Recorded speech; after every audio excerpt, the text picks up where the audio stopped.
name is DeWitt Buckingham. As a member and former chair of the African American Male Issues Committee, I welcome you all to this Black Men Speaks presentation. We would like to start by singing the Black Men's Anthem. The singers will be Harry Caldwell, who wrote the verses, Renwick Vedito, William Garrett, and Ken Davis. How do we affect the lives of our community? How do we heal and mend the family? Hey, we'll begin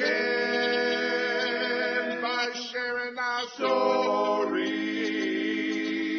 and addressing all of our needs. Things will change, our lives regain when black men speak.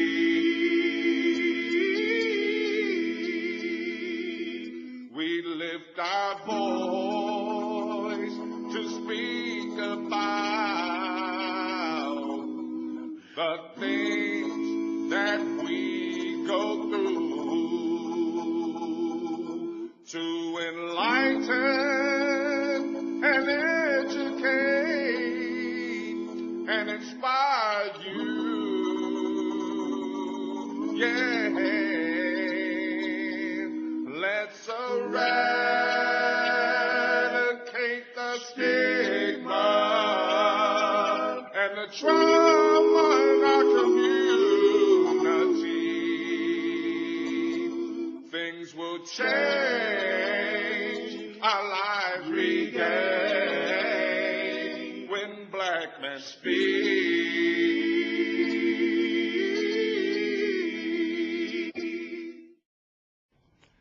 The mission of Black Men Speak is to inform and enlighten the mental health community and the general public about issues concerning African American males with mental health and substance abuse challenges through a Speakers Bureau. Our goal is to work toward healing the African American community from stigma, discrimination, and trauma by sharing our stories, thereby promoting and increasing wellness in our community. I am proud to be a member and to have been the first chair of the African American Male Issues Committee, and proud to introduce our speakers of Black Men Speak to you. Our first speaker will be Will Garrett. Good evening, ladies and gentlemen.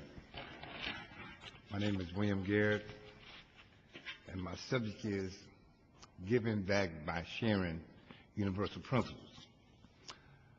My father and my mother were named Bishop William Garrett Sr. and missionary Lily Mae Garrett. My father was in the Navy, and when he came out the Navy, he took my mother to Oakland, where I was born June 25th, 1949. In arriving in Oakland, my father acquired a job working at the Naval Air Station, but 2 years later, I was born. 2 years after that, my mother acquired a job working at the Naval Supply. My father and mother taught me from birth the art of giving. For you see, my father had a friend, a preacher friend of his that came from Texas, and he didn't have a job. He didn't have, he had his kids and his wife, but they didn't have no money, but they had a roof over their head. So when my parents would get paid, my mother would take his wife grocery shopping, and they would buy clothes, etc. They would do extra food, you know what I'm saying, to give those that's in the neighborhood, because in my neighborhood, it was maybe 3 families that had mothers and fathers, but the rest of the 7 families was just the mother and the siblings. My first experience of segregation and racism was when my mother and father took me to Oklahoma. And on the highway, we was riding and we seen a restaurant, and my mother said, well, let's go to the restaurant and eat. So as we pulled off and parked, outside the restaurant was a outhouse that said colored folks only. When we went inside, there was a restroom, and it said whites only. So I asked my mother, why is that? And she said, son, as time passes, you'll learn.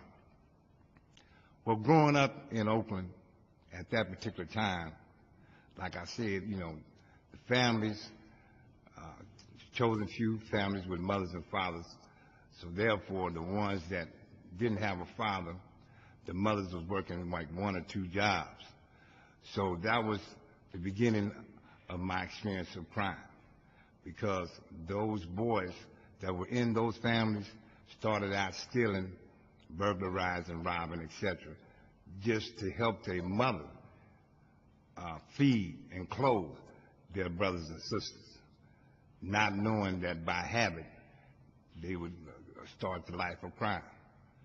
Well, as time passed on, I began to go to YA, to the state penitentiary, to the federal penitentiary.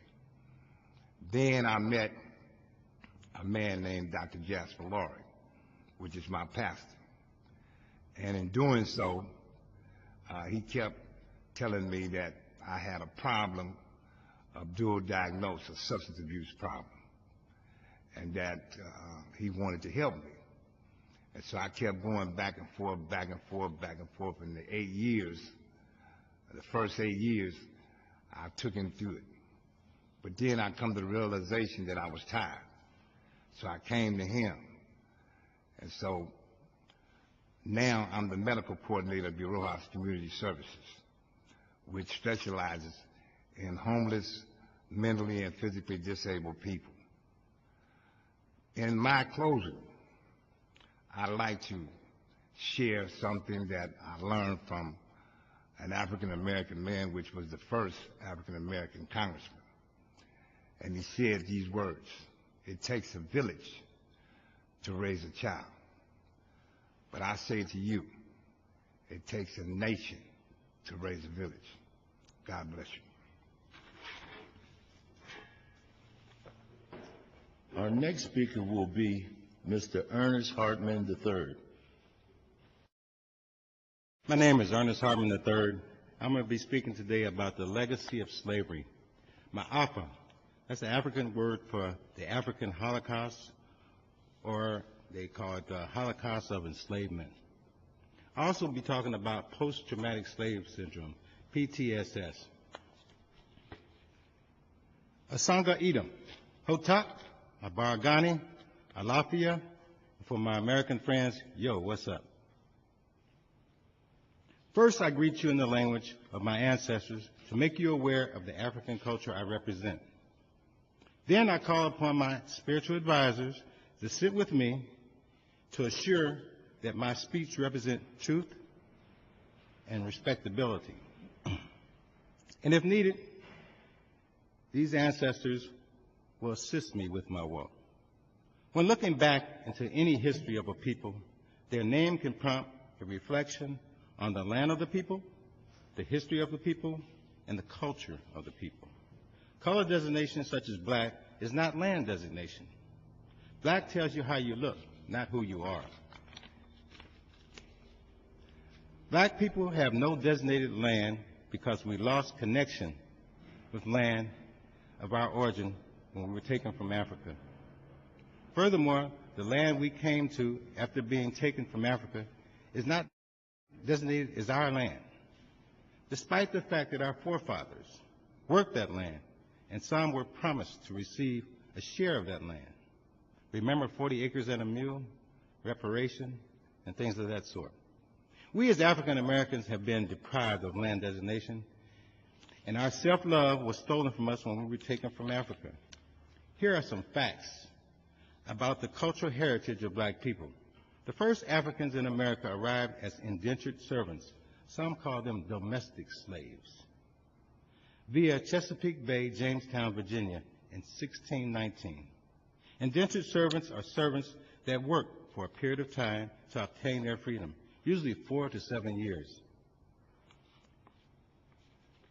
In 1640, Maryland became the first colony to institutionalize slavery, which changed the African slave status to chattel slaves. Institutionalized slavery and chattel slavery is when you work for the master for free. The Portuguese were the first to embark upon slave trade about 1562. Now, the Portuguese, they tricked Mandingo. He was the ruler of the Congo.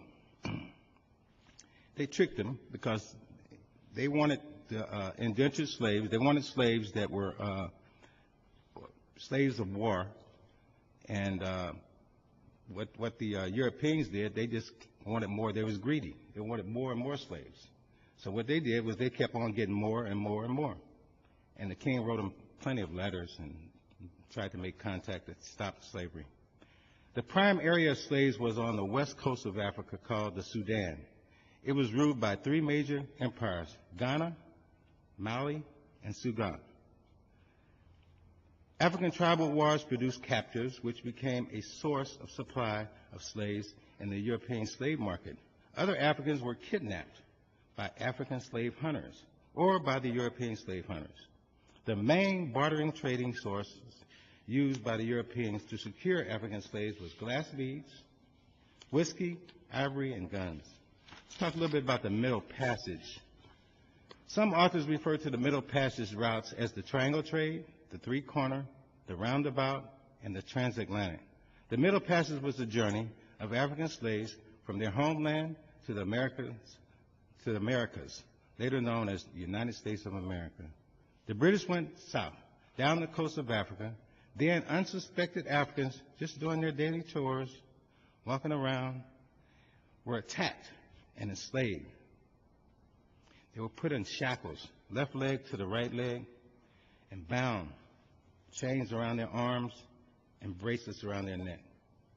They were marched to either European ships or to waiting areas called baroons, better known as slave barracks, dungeons, or slave castles.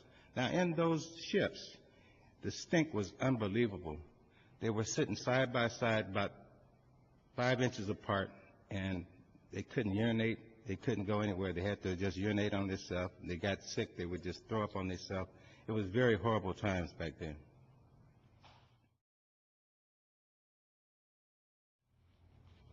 The voyage of the Middle Passage continued from Africa on slave ships going across the Atlantic Ocean with the designation several ports.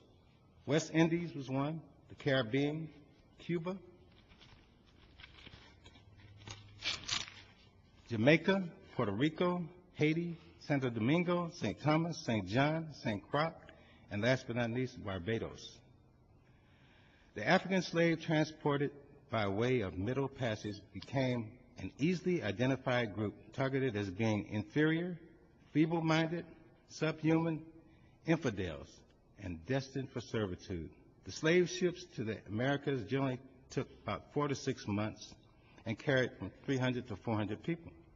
They generally lost 2/3 of their cargo, either to sickness or they just jumped overboard. Once the African slaves arrived in the United States, many of them ran off and escaped.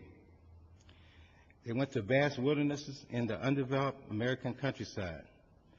This particular group of slaves was called Maroons. They were later called Black Indians. There was many slave revolts. There was the Gabriel Posse of Richmond, Virginia, the Denmark Vesey, a free man from Richmond, Charleston, South Carolina, and last but not least, there was that Nat Turner from Southampton County, Virginia. There's plenty of movements. We had the movement of the Underground Railroad with Harriet Moses Tubman, who took 300 people out of slavery. Then we had the Harper Ferry movement by Mr. John Brown. In summary, in closing, we must admit that the African American history has had an overwhelming effect on our lives present today. We must all, at all times, make an attempt at healing the emotional, physical, and mental subliminal innate scars of our African history and heritage. These scars are deeply embedded in our years of struggle and have resulted in the miseducation and masterful programming of our minds, the slave consciousness, which places limits on the successes of future generations to come. We can remove these scars by developing our family, community, educational, and unity of people that stands by us. We also need a spiritual outlet. The mental health issues and effects of slavery, post-traumatic slave syndrome. Post-traumatic slave syndrome, PTSS, is a condition that exists when a population has experienced multi-generational trauma resulting from centuries of slavery. Sadly, we continue to be traumatized by the oppression and racism we experience today. But added to this condition is the belief, real or imagined, that the benefit of this society in which we live are not accessible to us. Post-traumatic slave syndrome, PTSS, is a systematic dehumanization of African slaves, which was the initial trauma of slavery. Generations of our descendants have borne the scars of PTSS. The author, Dr. Joy Leary, feels that the real recovery from ongoing trauma on slavery and racism has to start from within, consciousness. Madasi. Now I'd like to introduce our first chairperson, DeWitt Buckingham. Well, let's talk about incest in the African American community, a taboo topic. Incest is going to bring up strong feelings, resentments, and even hot anger in victims, male and female alike. Incest, sexual intercourse between persons so closely related that marriage is illegal. Molest, to force physical and usually sexual contact, so says Webster. My ex-wife was molested by a family member when she was very young. My baby sister was molested by our oldest brother. My cousin got pregnant and had a son for her own father. Each one of them still carries the emotional scars. Each one denied the opportunity to have a childhood free from fear. These violations cause women to live in fear, to feel shame and guilt about an action that was completely out of their control. Insidious is the only word I can use to describe the perpetrators of this taboo. It takes a person with some kind of very sick condition to do these things, but doctors know this stuff better than me. What this condition caused our women to become, you have to ask them. I know shame and guilt are in the forefront. Fear is probably number one. But let's talk about what these predators put upon them. The lies that were told, the secrets that were being kept and are still being kept because of fear and input by predators. Mental issues are expected to ensue. Depression, PTSD, and all kinds of other things. The shame and guilt we know have caused low self-esteem in many. Knowing the secret and keeping it, lying about what keeps the trauma ongoing, what can we do to help? As African American men, what we can do, first and foremost, we have to listen to the victims. Don't just dismiss it when the child says, Uncle Bubba played a new game with them. When they come out of denial, we have to listen, and listen without interruption or judgment of any kind. We, black men, have for too long been our own worst problem. Our community and society have been afraid of us, and for good reason. We've been violent. Incest is violence. Molestation is violence. We have to stop hurting our own people and people everywhere. Black men, it's time for us to stand, Stigma and discrimination can no longer be the excuse or allowed to hold us back. It's time for us to stand up and take our righteous place as the head of our families. We have to be the positive role models our children need to see. The cat is out of the bag. We can no longer hide in the shadow, sitting in the middle of the living room, acting as if there is nothing wrong. The only way I know how to get to the healing is to make the victims feel safe enough to talk about it. They have to know that the devil will not be allowed to hurt them again, ever again. Understanding and compassion are some of the things that black men have to provide. Nurturing and support of these things, all of us can do to help. These victims, through their second attack, exposing themselves again by telling their stories. I am a firm believer, love conquers all wickedness.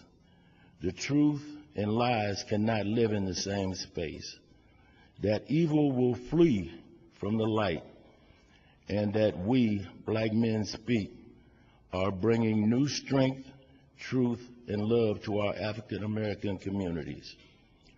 No more lies, no more lies. We black men speakers Bureau have a mission. We have to provide guidance. We have to provide education, understanding, and support. Black men speak, will not run. We can only do it through God's love, strength, and understanding. God's love is the salve that we use to heal the emotional scars of our own wretchedness. Love is the key to make us whole people again. I, DeWitt Buckingham, stand committed to bring about positive change and to help, with the help of Black Men Speak. Love is the key. Will the real black men please stand?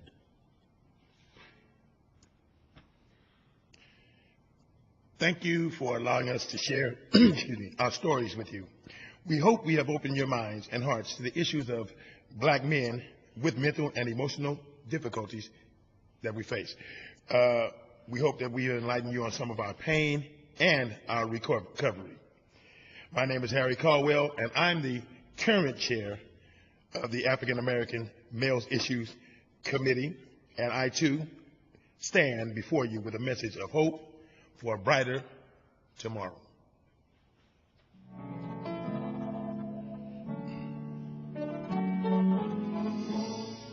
Never would have made it. I never could have made it without you. I would have lost it all. Now I see how you were there for me, and I can say I never would have made it. I never could have made it without you. I would have lost it all. But now I see how you were there for me, and I can say I'm stronger, I'm wiser, I'm better, much better. And when I look back over all you brought me through, I can see that you are the one I held on to, and I never could have made it. No. Oh, I would have lost it all a long time ago if it had not have been. You were right there, so now I'm stronger. Woo, woo, woo, woo, woo, woo, woo. I never could have made it. Oh, I would have lost my mind a long time ago if it had not have been. and I've been for you.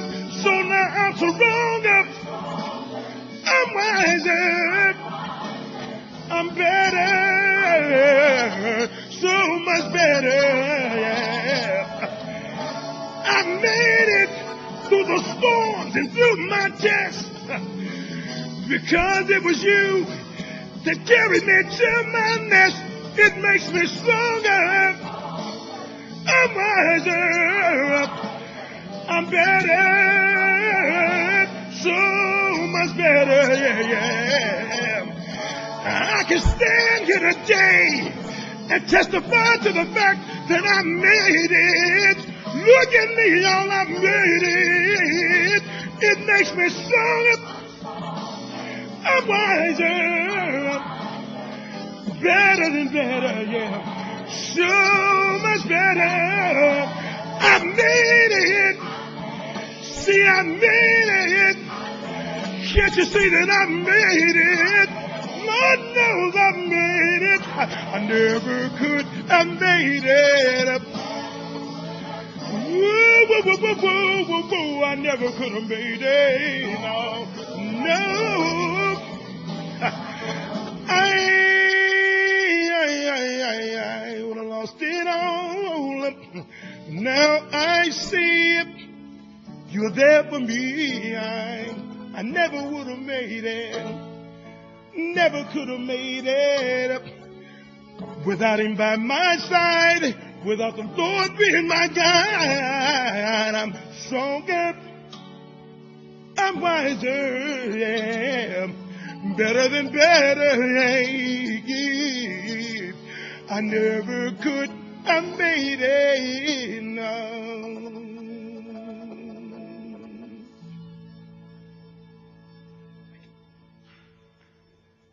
How do we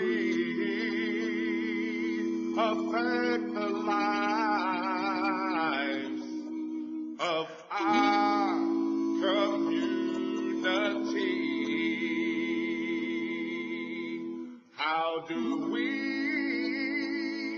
heal and mend the family? Hey, hey. We'll begin by sharing our story and addressing all of our needs. Things will change, our lives regain when black men speak.